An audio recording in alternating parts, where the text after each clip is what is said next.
Hey, if you want to know how to erase your trouble codes in your vehicle, you're gonna look down up under your dash somewhere. Most of them up under the dash, and find your link. Once you find your link, you're gonna get your little scan tool, erase the codes. You're gonna plug it in.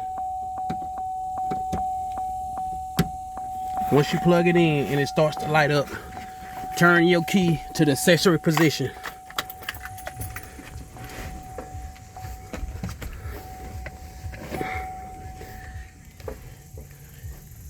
You're gonna go through the prompts.